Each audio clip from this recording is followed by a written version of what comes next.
बच्चों, आज की इस वीडियो के अंतर्गत हम लोग आपके पूरे किताब का जो भी क्वेश्चन होगा उसको देखेंगे, ताकि एग्जाम में जो आपको 8 क्वेश्चन लिखना है वो आप अच्छे से कर सको। ठीक है, तो चलिए शुरू करते हैं। और ये वीडियो आपके लिए काफ़ी ज़्यादा इंपॉर्टेंट होने वाला है आज की एग्जाम के लिए। देखिए, अपना पहला चैप्टर जो है उसका नाम है मंगलम। ठीक है, और इस चैप्टर से आपका जो क्वेश्चन बन सकता है, मंगलम पाठ के आधार पर आत्मा की विशेषता को बताइए। तो देखिए, आत्मा जो है ना वो अणु से भी छोटा है और महान से महान है। ठीक है, और हमारी जो आत्मा है ना वो जंतु के कहाँ रहती है? गुहायाम, हृदय रूपी गुफा में। ठीक है, तो आत्मा का स्वरूप कैसा है? तो आत्मा बहुत ही छोटा है और काफ़ी महान है। ठीक है, और ये आत्मा कहाँ रहती है? तो जंतु के हृदय रूपी गुफा में। और ये अनोर्नियान महतो महियान, ये जो हमारा वाक्य है वो किस उपनिषद से लिया गया है? तो कंठोपनिषद से। ठीक है, दूसरा प्रश्न जो इस चैप्टर से बनेगा वो ये बनेगा, परम पुरुष परमात्मा को कैसे प्राप्त करते हैं, या दिव्य पुरुष परमात्मा को कैसे प्राप्त करते हैं? तो देखिए, जैसे नदियाँ बहते हुए समुद्र में मिल जाती है अपने नाम रूप को छोड़ करके, उसी प्रकार से विद्वान भी अपने नाम रूप को छोड़ करके किस में मिल जाते हैं? परम पुरुष में मिल जाते हैं। ठीक है, तो जैसे नदी बहते हुए समुद्र में मिल जाती है, उसी तरह से आत्मा भी जो है किस में मिल जाती है? परमात्मा में मिल जाती है। उसके बाद आपका, तो पहले चैप्टर से वही 2 प्रश्न है। नेक्स्ट चैप्टर है आपका पाटलिपुत्र वैभव। देखिए, इस चैप्टर से पहला प्रश्न जो बनेगा वो बनेगा कि दामोदर गुप्त ने कुटनीम काव्य में पाटलिपुत्र के विषय में क्या कहा है? तो देखो, दामोदर गुप्त ने कुटनीम काव्य में ये कहा है कि हमारा जो पाटलिपुत्र है, पटना जो है वो सरस्वती के घर के समान है। ठीक है, तो पटना किसके घर के समान है? सरस्वती के घर के समान है। और पाटलिपुत्र जो है ना इंद्रलोक से भी ज़्यादा सुंदर है। पुरंदर का मतलब इंद्र। पाटलिपुत्र जो है वो इंद्रलोक से भी ज़्यादा सुंदर है, सरस्वती के घर के समान है। ऐसा किस ग्रंथ में कहा गया है? कुटनीम काव्य में, जिसे किसने लिखा है? दामोदर गुप्त ने। ठीक है, तो कुटनीम काव्य लिखे तो ये वाली बात आपको लिख देनी है। अगला प्रश्न है, भगवान बुद्ध ने पाटलिपुत्र के विषय में क्या भविष्यवाणी किया था? तो देखिए, भगवान बुद्ध जो है ना, भगवान बुद्ध, उन्होंने पाटलिपुत्र के विषय में भविष्यवाणी किया था कि यह गांव महानगर हो जाएगा। भविष्य में क्या हो जाएगा? महानगर हो जाएगा, किंतु कलह के समस्या से, आग के समस्या से और पानी के समस्या से हमेशा जो है वो भविष्य में परेशान रहेगा, घिरा रहेगा। ठीक है, उसके बाद है, मेगास्थनीज ने अपने स्मरण में पाटलिपुत्र के विषय में क्या लिखा है? तो देखो, मेगास्थनीज ने लिखा है कि चंद्रगुप्त मौर्य के समय में पाटलिपुत्र की शोभा और रक्षा व्यवस्था जो थी वो बहुत ही ज़्यादा उन्नत थी, अच्छी थी। ठीक है, अगला प्रश्न जो आपका हो जाएगा वो पाटलिपुत्र का और क्या क्या नाम मिलता है? तो देखो, पाटलिपुत्र का बहुत सारा नाम है, जैसे कि पुष्पपुर, पुष्पपुर और कुसुमपुर। इससे ये पता चलता है कि पाटलिपुत्र के नज़दीक फूलों का बहुत ज़्यादा उत्पादन होता था। ठीक है, तो पाटलिपुत्र का और भी नाम पूछे तो पुष्पपुर और कुसुमपुर आप याद रखेंगे। ठीक है, कौमुदी महोत्सव के विषय में आप क्या जानते हैं? तो कौमुदी महोत्सव शरद काल में ठंडा के दिन में मनाया जाता था और यह गुप्त वंश के शासनकाल में मनाया जाता था। ठीक है, इस अवसर पर सभी लोग जो थे वो बहुत ही ज़्यादा आनंदित रहते थे। ठीक है, आज जो है पटना में कौमुदी महोत्सव की याद कौन सा पर्व दिलाता है? तो दुर्गा पूजा। तो ये जो क्लास है ना आपका, ये जो वीडियो है वो सब्जेक्टिव के साथ साथ ऑब्जेक्टिव का भी बहुत हेल्प कर जाएगा। ठीक है, उसके बाद बच्चों आपसे ये प्रश्न पूछा जा सकता है, पटना के कुछ दर्शनीय स्थलों के नाम लिखे। तो पटना में देखने लायक कौन कौन सी जगह है ये तो आप खुद से लिख सकते हो, जैसे गोलघर, सचिवालय, तारामंडल, जैविक उद्यान, महावीर मंदिर, गुरुद्वारा। ठीक है, नेक्स्ट क्वेश्चन है, सिखों के लिए पटना क्यों महत्वपूर्ण है? तो सिखों के 10वें गुरु गोविंद सिंह का जन्म जो है पटना में ही हुआ था और उस स्थान को गुरुद्वारा नाम से जाना जाता है। अतः दुनिया भर से सिख जो है ना वो गुरुद्वारा देखने के लिए कहाँ आते हैं? पटना आते हैं। उसके बाद बच्चों आपका अलस कथा चैप्टर से प्रश्न होगा, वीरेश्वर के स्वभाव का वर्णन करें। तो देखो, वीरेश्वर स्वभाव से बहुत ही दानी थे, कारुणिक थे, दयावान थे और उनके राज्य में जितने भी गरीब व्यक्ति थे, अनाथ व्यक्ति थे और साथ में आलसियों को भी वो इच्छा के अनुसार भोजन देते थे और वस्त्र देते थे। ठीक है,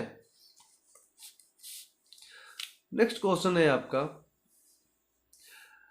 नियोगी पुरुषों ने मंत्री को क्या सलाह दिया। देखो, नियोगी पुरुषों ने मंत्री को सलाह दिया कि स्वामी, बहुत से इसमें ऐसे व्यक्ति अलस शाला में आ गए हैं जो आलसी तो नहीं हैं, लेकिन आलस का बहाना करके जो धूर्त लोग हैं वो भी भोजन ग्रहण कर ले रहे हैं, अतः हमें उनकी एक परीक्षा ले लेनी चाहिए। ऐसा नियोगी पुरुषों ने मंत्री को सलाह दिया था। ठीक है, ये इंपॉर्टेंट है आपके लिए। नेक्स्ट क्वेश्चन इस चैप्टर से है, चारों आलसियों की आपस में बातचीत को लिखे। तो देखो, जब घर में आग लगा दी गई तो पहले आलसी ने कहा, अरे ये कैसा हल्ला हो रहा है। दूसरा बोला, ऐसा लगता है, तर्क कहते ऐसा लगता है कि घर में आग लग गया है। ठीक है, तो पहला बोला कैसा हल्ला हो रहा है, दूसरा बोला लगता है कि आग लग गया है, तीसरा बोला कोई भी धार्मिक नहीं है जो हम लोगों को इस आग से बचा ले, तो चौथा बोला, अरे तुम लोग कितना बोलते हो, चुपचाप सो जाओ। ठीक है, तो ये चारों आलसियों की बातों को आपको लिख देना है। ठीक है,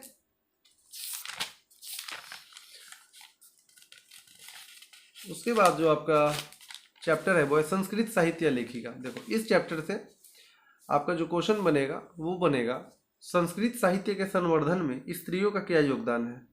तो आपको आंसर लिखना है कि देखिए, संस्कृत साहित्य को बढ़ाने में पुरुषों ने जितना योगदान दिया है उतना ही योगदान स्त्रियों ने भी दिया है। ठीक है, ऋग्वेद में 40 और अथर्ववेद में 5 ऋषिकाओं का उल्लेख मिलता है। ठीक है, और अथर्ववेद में 5 ऋषिका कौन कौन है, यमी, अपाला, उर्वशी, इंद्राणी और वागाम्भृणी। ठीक है, तो ये जो यमी, अपाला ये लोग हैं, ये लोग किस वेद से संबंधित है, अथर्ववेद से, ध्यान रखिएगा। उसके बाद है, याज्ञवल्क्य की पत्नी ने कौन से उपनिषद का रचना किया था। तो याज्ञवल्क्य की पत्नी का नाम था मैत्रेयी, जिसने बृहदारण्यक उपनिषद का रचना किया था, और इसमें उसने याज्ञवल्क्य के आत्म तत्व का शिक्षा दिया था। ठीक है, आत्म तत्व का। नेक्स्ट क्वेश्चन, विजयांका को सर्व शुक्ला सरस्वती किसने कहा है और क्यों। तो विजयांका को सर्व शुक्ला सरस्वती दंडी ने कहा है। ध्यान रखिएगा, किसने कहा है, दंडी ने कहा है, क्योंकि विजयांका श्याम वर्ण की थी, काले रंग की थी, और बहुत ही ज़्यादा वो विद्वान थी। ठीक है, विजयांका का समय बच्चों 8वीं शताब्दी था, ध्यान रखिएगा। कौन सी शताब्दी, 8वीं शताब्दी। और बहुत से लोग ऐसा मानते हैं कि चालुक्य वंश के राजा जो थे चंद्रादित्य, उन्हीं की रानी थी कौन, विजय भट्टारिका, जिसे हम विजयांका के नाम से जानते हैं। ठीक है, ऐसे इसका ऑब्जेक्टिव वीडियो बन चुका है, आप उसे जरूर देख लेंगे। अगला प्रश्न है आपका, विजयनगर राज्य में संस्कृत भाषा के संरक्षण के लिए क्या कोशिश किया गया, प्रयास किया गया। तो देखिए, विजयनगर राज्य के जो राजा थे उन्होंने संस्कृत भाषा के संरक्षण के लिए बहुत कोशिश किया। उनके राजमहल में जो रानियां रहती थी ना, वो रानियां संस्कृत में बहुत ज़्यादा विद्वान थी, विदुषी थी। जैसे कंपन राय की रानी गंगा देवी ने मधुरा विजयम का रचना किया। ठीक है, अच्युत राय की रानी तिरुमलांबा ने वरदाम्बिक परिणय नामक ग्रंथ का रचना किया। ठीक है, अब जैसे ये जो वरदाम्बिक परिणय है ना, इसे हम चंपू काव्य के नाम से भी जानते हैं। तो चंपू काव्य कौन है, वरदाम्बिक परिणय, ये ध्यान रखिएगा ऑब्जेक्टिव के लिए। क्षमा राव के विषय में लिखें, या आधुनिक काल की संस्कृत लेखिकाओं के विषय में आप क्या जानते हैं। तो देखो, आधुनिक काल की संस्कृत लेखिकाओं में क्षमा राव का नाम प्रसिद्ध है। क्षमा राव ने क्या किया था कि अपने पिता के जीवन पर एक रचना लिखा था जिसका नाम है शंकर चरित। ठीक है, क्योंकि क्षमा राव के पिता का नाम था शंकर पांडुरंग पंडित। अगर पिता का नाम ना याद हो तो इतना याद रखना कि क्षमा राव ने अपने पिता की जिंदगी पर एक किताब लिखा जिसका नाम उन्होंने शंकर चरित रखा था। ठीक है, और क्षमा राव गांधी जी के विचारों से बहुत ज्यादा प्रभावित थी। ठीक है, अगर ये क्वेश्चन पूछता है वर्तमान काल की संस्कृत लेखिकाओं का नाम लिखें, तो देखिए, पुष्पा दीक्षित, वनमाला भवालकर, मिथिलेश कुमारी मिश्र। अगला चैप्टर है बच्चों आपका भारत महिमा। यहां से क्वेश्चन एक रहता है हर एक वर्ष। ठीक है, देखिए, तो भारत महिमा पाठ के आधार पर भारत की विशेषताएं बताइए। तो भारत की विशेषता क्या है, तो भारत की प्रशंसा के गीत देवता भी गाते हैं। ठीक है, और वे लोग धन्य हैं जिनका जन्म भारत में हुआ है। ठीक है, यहाँ के जो पुरुष होते हैं ना, भारत में जन्म लेने वाले जो पुरुष होते हैं वो सूर्य के समान होते हैं, देवता के समान होते हैं। ठीक है, और यहाँ के धरती की प्रशंसा जो है ना, स्वयं हरि करते हैं, भगवान विष्णु करते हैं। ठीक है, नेक्स्ट है जगत में किसका गौरव शोभनीय है। तो जगत में भारत का गौरव जो है ना वो शोभनीय है। हमें अपने देश की पूजा करनी चाहिए और हमारे अंदर जो है ना देशभक्ति होनी चाहिए। ठीक है, क्या होनी चाहिए? देशभक्ति। बच्चों आपका अगला जो चैप्टर है वो है भारतीय संस्कार। तो संस्कार का क्या अर्थ है? तो संस्कार जो है ना वो हमारे अंदर बुराइयों को दूर करता है और अच्छाइयों को ग्रहण करने में योगदान देता है। नेक्स्ट क्वेश्चन, भारत में ऋषियों की क्या कल्पना थी? तो देखो, भारत में ऋषियों की कल्पना थी कि हमारे जीवन में जब भी मुख्य अवसर आए तो वेद मंत्रों का पाठ होना चाहिए, वरिष्ठों का मतलब बड़ों का आशीर्वाद मिलना चाहिए, होम हवन होना चाहिए और परिवार के सभी सदस्य का आपस में सम्मिलन होना चाहिए। ठीक है, तभी जाकर के हमारा जो भी संस्कार अनुष्ठान है वो सफल होगा। ठीक है, और संस्कार का मौलिक अर्थ क्या है? बुराइयों को दूर करना और अच्छाइयों को ग्रहण करने में योगदान देना। ठीक है, नेक्स्ट क्वेश्चन है आपका, शिक्षा संस्कारों के नाम लिखे। ये बहुत ज़्यादा इंपॉर्टेंट है। तो बच्चों शिक्षा संस्कार की संख्या 5 है, जो है अक्षरारंभ, उपनयन, वेदारंभ, केशांत, समावर्तन। अक्षरारंभ में क्या होता है कि बच्चे अक्षर और अंक लिखना शुरू करते हैं। उपनयन का अर्थ क्या होता है कि बच्चे जो है अपने घर को छोड़ करके गुरु के घर जाते थे और वहीं पे वेदों का आरंभ, वेदों को पढ़ना शुरू करते थे। के शांत संस्कार को गोदान संस्कार के नाम से भी जानते हैं, गोदान संस्कार, क्योंकि इसमें गुरु जी को दान में गाय दिया जाता था। ठीक है, और समावर्तन संस्कार में क्या होता था कि बच्चे की जब पढ़ाई पूरी हो जाती थी ना तो वो गुरु के आश्रम से अपने घर आ जाता था और गुरु जो है ना बच्चों को उपदेश देते थे अंत समय घर जाते वक्त कि तुम जो है ना जीवन में धर्म का पालन करना। ठीक है, जैसे कि सत्य बोलना, धर्म का पालन करना, अपने अध्ययन में लगे रहना इत्यादि उपदेश देकर के बच्चों को घर भेज दिया जाता था। ठीक है, विवाह संस्कारों में क्या होता है कुछ का नाम लिखे। तो देखो, विवाह संस्कारों में विवाह को पवित्र संस्कार माना जाता है। उसमें कुछ विधि विधान है, जैसे वागदान, मंडप निर्माण, कन्यादान, वर और वधु का परस्पर निरीक्षण। ठीक है, सप्तपदी, सिंदूर दानम, कुछ 3-4 याद रखिएगा। ठीक है, अंत्येष्टि संस्कार कब होता है? तो अंत्येष्टि संस्कार मरने के बाद होता है। ठीक है, नेक्स्ट है नीति श्लोका। तो बच्चों नीति श्लोका से आपका जो पहला क्वेश्चन बनता है वो ये बनता है कि पंडित किसको कहा जाता है। तो देखो, जो व्यक्ति जिस व्यक्ति को असर ना पड़े शीत से, ठंडा से, उष्णम गर्मी से, जिसे भय ना हो, दुख ना हो, लाभ की स्थिति हो या हानि की स्थिति हो, जो हर स्थिति में एक समान रहे, उसे ही हम पंडित कहते हैं। ठीक है, नीति श्लोका पाठ के आधार पर नराधम किसे कहते हैं या नीच व्यक्ति किसे कहते हैं? तो जो व्यक्ति बिना बुलाए कहीं भी प्रवेश कर जाए, चला जाए, बिना पूछे ही बहुत ज़्यादा भाषण देने लगे, बोलने लगे, मतलब खुद से बिना पूछे बोलने लगे, कहीं भी चला जाए बिना बुलाए, किसी पर भी विश्वास कर ले, उसे ही हम नराधम कहते हैं। ठीक है, नरक के कितने द्वार हैं? तो बच्चों नरक के 3 द्वार हैं जो हमारी आत्मा का नाश करते हैं। हमें उन तीनों को त्याग देना चाहिए। वे है काम, क्रोध और लोभ। ठीक है, ये याद रखना है। नीति श्लोका पाठ के आधार पर पुरुषों में पाए जाने वाले 6 दोष कौन से हैं लिखे। तो निद्रा, तंद्रा, भय, क्रोध, आलस्य और दीर्घ सूत्रता। ठीक है, ये आपको 6 याद रखना है। नीति श्लोका पाठ के आधार पर कैसे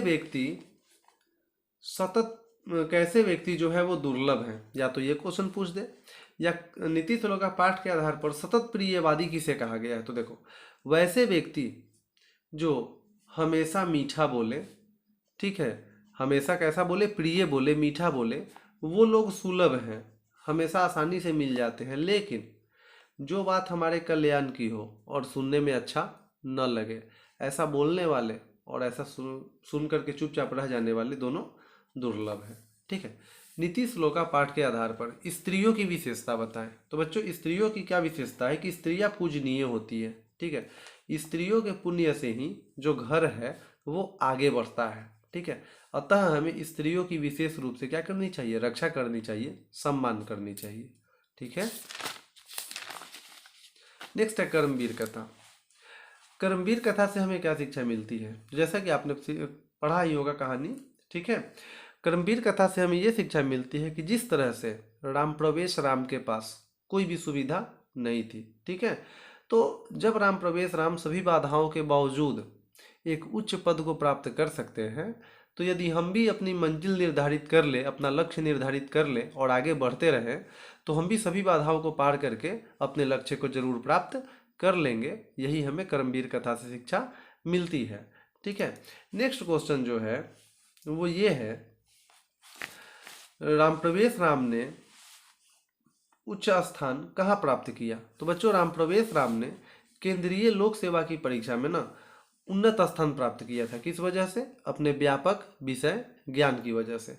समिति सदस्य जो है वो राम प्रवेश राम से खुश क्यों हो गए, तो समिति सदस्यों ने जब उनसे प्रश्न पूछा तो उनके ज्ञान की वजह से और राम प्रवेश राम के परिवार की जो स्थिति थी, राम प्रवेश राम के द्वारा किए गए कठिन अभ्यास को सुन करके ना बहुत ज़्यादा क्या हो गए थे, खुश हो गए थे। ठीक है, राम प्रवेश राम के घर में कौन कौन था, तो राम प्रवेश राम के घर में उनके पिता, उनकी माँ, राम प्रवेश राम और उनकी एक छोटी बहन रहती थी। ठीक है, राम प्रवेश राम ने किसका ख्याति बढ़ा दिया, तो जब राम प्रवेश राम को स्नातक की परीक्षा में प्रथम स्थान आया था तो उन्होंने अपने विश्वविद्यालय की ख्याति को बढ़ा दिया था। ठीक है, महाविद्यालय की। नेक्स्ट है स्वामी दयानंद। बच्चों, स्वामी दयानंद को समाज सुधारक क्यों कहते हैं, क्योंकि स्वामी दयानंद जो थे उन्होंने समाज में फैली हुई बहुत सी बुराइयों को दूर किया था। जैसे जातिवाद की जो भेदभाव थी, छुआछूत, धर्म कार्य में आडंबर, स्त्रियों को शिक्षा नहीं दिया जाता था तो इस पे सुधार किया उन्होंने। विधवाओं की हमारे समाज में बहुत दयनीय स्थिति थी। शिक्षा अव्यापक था, मतलब शिक्षा में बहुत सारी बुराइयां थी, दोष थी। तो इन सब बुराइयों को जो है ना स्वामी दयानंद ने दूर करने की कोशिश किया, इसीलिए हम स्वामी दयानंद को समाज सुधारक कहते हैं। ठीक है, नेक्स्ट है स्वामी दयानंद के लिए कौन सा पर्व उद्बोधक हुआ। तो देखो, स्वामी दयानंद के लिए शिवरात्रि महापर्व उद्बोधक हुआ। ठीक है ना, स्वामी दयानंद का जन्म गुजरात राज्य के टंकारा नाम के गांव में 1824 में हुआ था। ठीक है ना, उनके बचपन का नाम था मूल शंकर और उनकी पढ़ाई संस्कृत भाषा में ही शुरू हुई थी। और स्वामी दयानंद का जो परिवार था वो शिव भगवान का उपासक था, शंकर भगवान का भक्त था। तो एक बार हुआ क्या कि शिवरात्रि पर्व के दौरान शंकर भगवान की मूर्ति पर जो प्रसाद चढ़ाया गया था, विग्रह मतलब मूर्ति, मूर्ति पे जो प्रसाद चढ़ाया गया था उसे चूहा खा रहा था। ठीक है, अतः स्वामी दयानंद ने चिंतन किया, सोचा कि यह जो मूर्ति है, विग्रह है, उसमें कोई चमत्कार नहीं है। अगर देवता की प्रतिमा होती तो चूहा वहां जा ही नहीं पाता। तो यही सोच करके ना स्वामी दयानंद रात्रि जागरण छोड़ करके घर चले गए। क्यों, क्योंकि उन्होंने सोचा मूर्ति पूजा करने से कोई फायदा नहीं है। और तब से ही मूल शंकर को, स्वामी दयानंद को मूर्ति पूजा के प्रति वैराग्य हो गया, मतलब मूर्ति पूजा पर से विश्वास उठ गया। ठीक है, तो चूहा वाली बात लिख देना है अगर मूर्ति पूजा वाली बात आपसे पूछेगा तो। ठीक है, उसके बाद आपसे ये क्वेश्चन पूछा जा सकता है कि स्वामी दयानंद ने शिक्षा के सुधार के लिए क्या किया। तो बच्चों, स्वामी दयानंद ने शिक्षा के सुधार के लिए उनके जो अनुयायी थे उन्होंने डीएवी नामक स्कूल का गठन किया। ठीक है, और ये डीएवी नामक स्कूल जो है वो आज भी चल रहा है और वर्तमान में आर्य समाज की बहुत सारी शाखा और उप शाखा जो है ना देश और विदेश के प्रायः प्रत्येक शहर में है। ठीक है,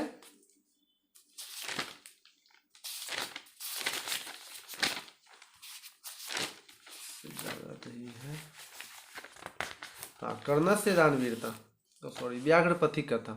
तो बच्चों, व्याघ्रपथी कथा से क्या शिक्षा मिलती है, तो व्याघ्रपथी कथा से शिक्षा मिलती है कि हमें ज़्यादा लालच नहीं करना चाहिए और ऐसे जगह बिल्कुल लालच नहीं करना चाहिए जहां हानि होने की संभावना हो। ठीक है, अविश्वासी पे कभी भी विश्वास नहीं करना चाहिए, नहीं तो जिस तरह से पति को अपने जान से हाथ धोना पड़ा वैसे हमारे साथ भी कोई हानि हो सकती है। ठीक है, नेक्स्ट है व्याघ्रपथी कथा पाठ के आधार पर आपको बताना है कि बाघ ने जो है पथी को कैसे अपने विश्वास में लिया। तो बाघ ने पति को बोला कि जब मैं युवा अवस्था में था तो मैंने बहुत सारे गाय और मनुष्यों का वध किया, मारा, जिस वजह से मेरे पुत्र और पत्नी मर गए, ऐसा बाघ ने बोला, और मैं वंशहीन हो गया हूँ। अतः किसी धार्मिक ने मुझे उपदेश दिया कि दान धर्म का पालन करो। उन्हीं के उपदेश से मैं इस समय दानी बन गया हूँ और मेरे नाखून और दांत भी गल गए हैं, मैं बूढ़ा हो गया हूँ। तो फिर तुम मुझ पे कैसे विश्वास नहीं करोगे? तुम मुझ पे विश्वास कर सकते हो। ठीक है, नेक्स्ट क्वेश्चन, बाघ ने धर्म शास्त्रों में क्या पढ़ा था? तो देखो, बाघ ने धर्म शास्त्रों में पढ़ा था कि धनिकों को धन नहीं देना चाहिए, धनिकों को धन की कोई जरूरत नहीं है, धन किसे देना चाहिए? दरिद्रों को देना चाहिए। उसी प्रकार से जैसे कि व्याधि, जिसको बीमारी है ना, औषधि की जरूरत उसी को है, जो निरोग है उसे औषधि की क्या जरूरत है। इसके माध्यम से बाघ ये बताना चाहता है कि दान की जरूरत उसे है जो गरीब है, जो जिसे बीमारी है, दवा तो उसी को चाहिए ना। तो इसके माध्यम से बाघ ये बताना चाहता है कि पथिक गरीब है और उसे इस दान की सख्त जरूरत है। ठीक है,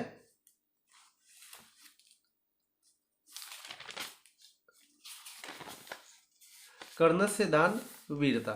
तो कर्ण के कवच और कुंडल की क्या विशेषता थी? तो देखो, महाभारत की लड़ाई में कर्ण जो है ना, वो कौरव की तरफ से युद्ध कर रहा था। अतः अर्जुन की सहायता के लिए इंद्र भगवान ने छल पूर्वक कर्ण से कवच और कुंडल ले लिया। ठीक है ना। उस कवच कुंडल की विशेषता क्या थी? तो जब तक कवच कुंडल कर्ण के शरीर पर रहता तब तक कोई भी नहीं कर्ण को मारने में समर्थ था। मतलब जब तक उसके शरीर पे कवच और कुंडल रहता तब तक कर्ण को कोई भी मार नहीं सकता था। ठीक है, नेक्स्ट है, कर्ण के प्रणाम करने पर भी, नमस्कार करने पर भी शक्र ने दीर्घायु भव का आशीर्वाद क्यों नहीं दिया? तो देखो, कर्ण ने शक्र ने या इंद्र भगवान ने दीर्घायु भव का आशीर्वाद इसलिए नहीं दिया क्योंकि यदि वे बोल देते दीर्घायु भव तो फिर कर्ण लड़ाई में मर नहीं पाता, वो दीर्घायु हो जाता। अतः इंद्र भगवान ने एक दूसरा ही आशीर्वाद दिया, जब तक सूर्य रहेगा, चंद्र रहेगा, पहाड़ रहेगा, सागर रहेगा, तब तक यश रहेगा।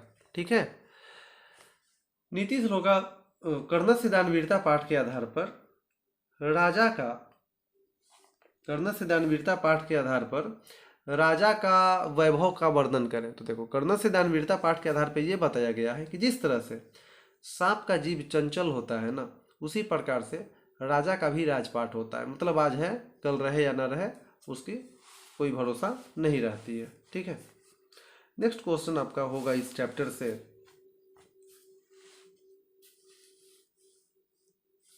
कर्णस्य दानवीरता जो है उस पाठ के आधार पर ये बताएं कि कर्ण ने शल्यराज को कैसे समझाया था। तो देखिए, जब कर्ण ने इंद्र से कवच और कुंडल ले लेने का आग्रह किया तो शल्यराज ने मना किया था।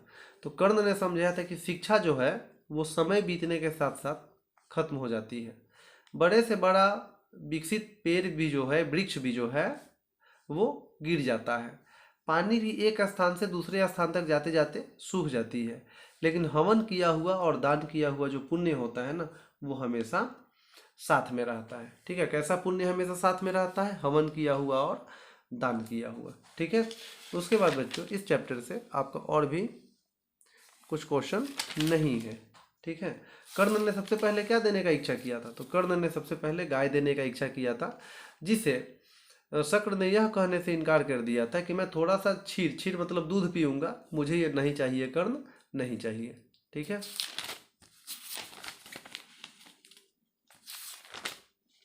विश्व शांति। ठीक है, इस चैप्टर से आपसे ये प्रश्न पूछा जाएगा, वर्तमान संसार जो है उसमें अशांति का वजह क्या है? तो देखो बच्चों, अशांति के दो कारण हैं। ठीक है ना, कौन कौन?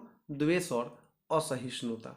एक देश जो है वो दूसरे देश की उन्नति को, उत्कर्ष को देख करके जलता है। किस चीज को देख के जलता है? उत्कर्ष को, उन्नति को देख के जलता है।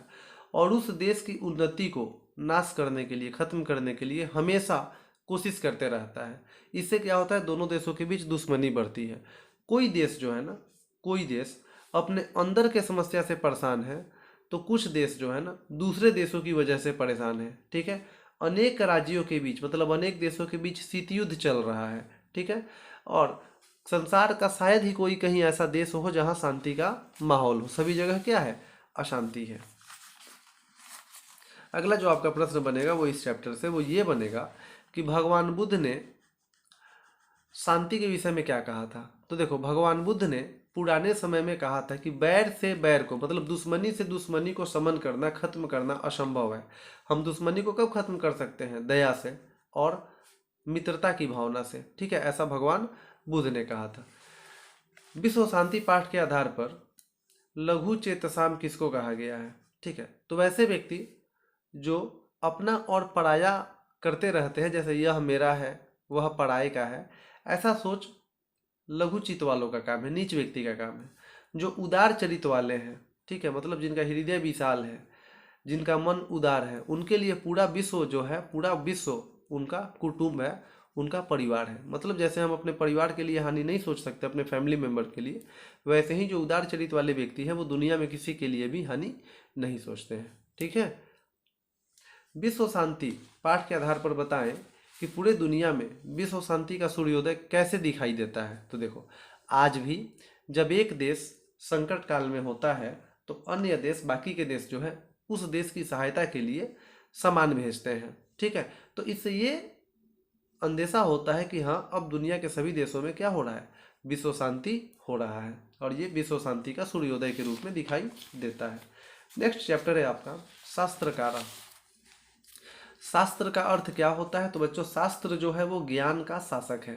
शास्त्र क्या है, ज्ञान का शासक है, और यह हमें कर्तव्य और अकर्तव्य के विषयों की शिक्षा देता है कि कौन सा हमें काम करना चाहिए और कौन सा काम नहीं करना चाहिए, ठीक है। वेदांग शास्त्र कितने हैं, तो बच्चों वेदांग शास्त्र 6 हैं। शिक्षा, कल्प, व्याकरण, निरुक्त, छंद और ज्योतिष, ये आपको ध्यान में रखना है, ठीक है। दर्शन शास्त्र कितने हैं, तो दर्शन शास्त्र भी 6 हैं। सांख्य दर्शन, ये ऑब्जेक्टिव के लिए ध्यान दीजिएगा, सांख्य दर्शन के प्रवर्तक कपिल है। योग दर्शन पतंजलि, न्याय दर्शन गौतम, वैशेषिक दर्शन कनाद, मीमांसा दर्शन जैमिनी और वेदांत दर्शन बादरायण, ठीक है। इसमें जो इंपॉर्टेंट है आपके लिए, सांख्य दर्शन कपिल, योग दर्शन पतंजलि और न्याय दर्शन गौतम, ठीक है, ये आपको इसको ध्यान में रखना है। आर्यभट्टियम किसने लिखा है, तो आर्यभट्टियम आर्यभट्ट की ग्रंथ है, ठीक है। आर्यभट्टियम किसकी ग्रंथ है, आर्यभट्ट की ग्रंथ है। उसके बाद है आपका आयुर्वेद शास्त्र के जनक कौन है, तो बच्चों आयुर्वेद शास्त्र के जनक चरक हैं, चरक, ठीक है। कृषि विज्ञान किसका रचित है, पराशर का रचित है, ठीक है। तो इस प्रकार से बच्चों अब आपका एग्जाम में जो क्वेश्चन आंसर होगा वो आप काफ़ी आराम से कर पाएंगे और आपको कोई भी परेशानी नहीं होगी। तो आज आपका आखिरी एग्जाम है, आप जैसे बाकी का एग्जाम आपका बहुत ही बेहतर गया है, आज का भी एग्जाम आपका बहुत ही बेहतर जाएगा। और अभी रात के बज रहे हैं 2, मैं इस समय आपके लिए वीडियो बना रहा हूँ क्योंकि अभी एकदम शांति होती है। तो उम्मीद है कि मेरी मेहनत जो है वो सफल होगी और आप अच्छे से वीडियो को देख लेंगे। बच्चों शुभ रात्रि, जय हिंद।